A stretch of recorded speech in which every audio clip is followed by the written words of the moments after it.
Allô? Ça va, Julie? Ouais, excuse-nous, t'es au téléphone. Ça va? Venez. Ouais. Tu sais, se réveiller le matin et avoir Julie Snyder qui tape à ta porte, c'est très... Non, mais ça manque de lumière ici, surtout. C'est assez bizarre. Elle m'a dit fais attention, genre elle a vu que t'es rentré dans la chambre d'hôtel. Okay. Comme si j'allais te sauter dessus. Ouais, allez, je t'embrasse fort. OK, bye. J'ai envie de m'aérer là, il faut qu'on s'aère. Ouais. Hein? Donc, il faut aller faire du sport, je vais apporter mon casque. Tu mets un casque, toi? Ben oui, pour faire du vélo, moi, je mets un casque. T'as beaucoup de médicaments comme ça? T'as Non, comme... c'est pas vraiment des médicaments, c'est genre pourquoi, ça? c'est de la vitamine. La mélatonine, C'est de c'est la- pourquoi? Ça, c'est Décalage horaire. Décalage horaire, OK. Mais ça fait quand même 6 semaines que t'es à New York. Tes parents sont avec toi ici? Oui, ils sont là, oui. Ils sont venus pour voir les shows aux États-Unis. Moi, j'ai toujours eu cette chose-là. C'est vrai que ça peut paraître bizarre parce que j'ai 42 ans aujourd'hui. Je devrais avoir réglé ça, mais je crois que depuis que je suis enfant, j'ai voulu bien faire face à mes parents. En fait, j'avais pas une image de moi très positive, tu vois, par rapport à mes échecs scolaires, mes profs, mon entourage. Tout le monde m'a persuadé que j'étais pas capable de faire grand-chose quand j'étais petit, Ah, tu ouais? vois. Ouais. T'étais comme le cancre de la classe. Ouais, tu vois, C'est c'était... vrai? Ouais. Ouais. Je sentais qu'ils étaient malheureux parce que Ils s'inquiétaient. Qu'est-ce qu'on va... qu'est-ce qu'on va faire de lui, quoi? Ouais. J'étais un cancre qui dérangeait les profs et la classe, pas de manière active, mais passive, tu vois. Je faisais semblant de poser des questions, mais incompréhensibles. C'est-à-dire, je disais des vrais mots et au milieu, je mettais des faux mots. Tu sais, par exemple, monsieur, est-ce que, en 1914, est-ce qu'on revient ou directement le roi? Et là, le prof pensait que c'était lui qui avait un problème. Il disait quoi?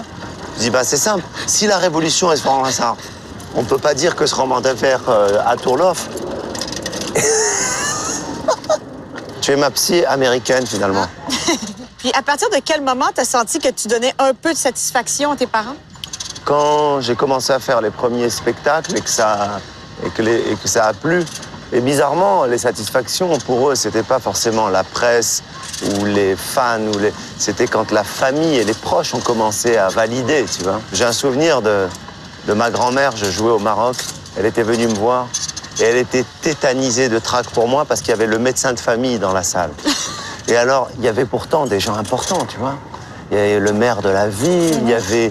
Mais elle s'en foutait complètement, il y avait le docteur, quoi. Ah. Et le médecin de famille, pour elle, il fallait pas le décevoir. Parce que lui, c'est un monsieur, quoi. Lui, on le respectait. Et elle me l'avouait, elle m'a dit, qu'est-ce que j'ai eu peur ce jour-là. Je me suis dit, mon Dieu, j'espère qu'il va pas nous faire honte.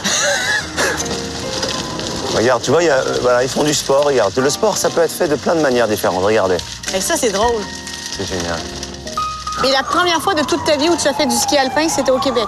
Ah oui, première fois de ma vie. Première fois de ma vie que j'ai chaussé des skis et que j'ai descendu une pente de ski. En plus, j'étais un peu amoureux d'une fille, d'une très jolie Québécoise. Et elle skiait super bien et je lui avais pas dit que j'avais jamais skié. Je lui avais pas dit, quoi. Et je ne comprenais pas pourquoi je la laissais toujours avancer, tu sais. Mon problème, c'est que je voulais pas qu'elle me voie, je voulais pas qu'elle regarde, quoi, tu vois. C'était horrible de me voir skier, c'était vraiment comme ça, je tombais tout le temps. Et c'est drôle parce que ça l'a touché beaucoup. Ah oui? Et moi, je pensais qu'il fallait que je sois un... Elle trouvait que tu faisais pitié. Bonjour. Ah, bonjour. Vous êtes d'où? J'entends l'accent du sud, là. Montpellier, Montpellier. Et moi aussi, Ah, c'est je cool. descends à Montpellier, on vient vous... Allez, le sud! Ouais, le sud! 1, 2, 3, encore le sud, ouais!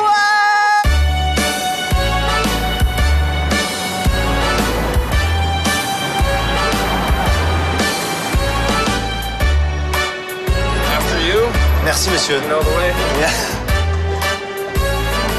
Il faut passer par la cuisine, les amis. C'est parti. Comment ça va? Ça roule? Ça roule? Ça va bien. Bien? En fait, il y a beaucoup de gens qui travaillent ici qui sont francophones, qui sont africains. I am so excited to bring this guy up. He's from France, he's amazing. So make some noise, get excited, show your love for the one and only, the extremely talented Cat Hamlet, everybody! Give it up for him! Comment ça va, les amis? Content d'être à New York ce soir? C'est très particulier pour moi de jouer dans des endroits comme ici ce soir. Je suis pas vraiment habitué à jouer dans des endroits où les gens mangent, boivent. Mais ça, c'est les États-Unis. Ils veulent tout faire en même temps.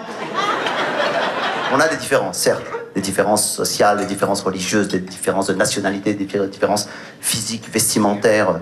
Il y a des riches devant, des pauvres derrière. Bon, c'est comme ça, c'est la vie. Hein. En même temps, c'est pas vrai, c'est des conneries. Parfois, il y a des pauvres qui économisent de l'argent pour être devant et des riches radins qui restent au fond. C'est comme ça, c'est la vie. Alors, il y a la télé québécoise qui me suit aujourd'hui, les amis. Oh! C'est vrai que j'avais pas été le chercher. Vraiment? Vraiment, parce que... That's so cute! Oh, sweetheart! Bravo! C'est émouvant parce que ça fait 35 ans que le gala de la disque existe et il y avait des Aznavour, Bruel, Cabrel... Que des comiques, quoi. M. Donc, que des chanteurs, auteurs, compositeurs qui avaient remporté le prix et tu es le seul non-chanteur à avoir remporté le prix, donc, de l'artiste de la francophonie, c'est le plus illustré au Québec! Merci. It's not an Oscar, but you know, it's okay. It's still...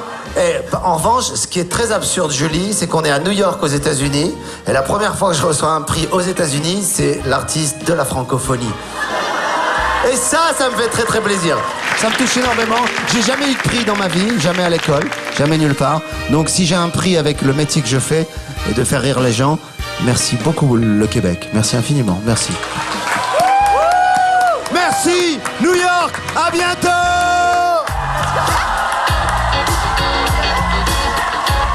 Can you see that I was watching you? Yes. On the side. You know what? I was thinking like, il est en train de regarder mon show.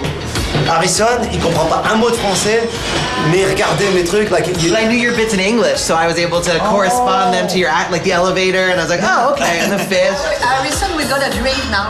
Oh, So it's time to drink. Come on. C'est le temps de boire. Harrison, it's time to drink, Me, she I said. translate. I'm bilingual. Because I he's- speak bilingual. Because she's from the Quebec, and Yeah. the Quebec English, they're speaking like this, is Ouais. Ben, à cause que, when, you know, what I mean, tabarnak, let's go in my green room, I have good champagne, and maybe some girls, hey, welcome. Je parle comme à la voix d'un animateur de striptease. Non, mais t'es comme Elvis Gratton. Tu parles bilingue dans les deux langues. Fluent. Comment t'es fluent?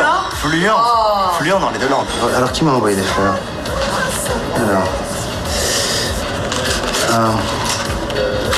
Oops. Oh, thanks for this great show, Barack Obama. That's nice.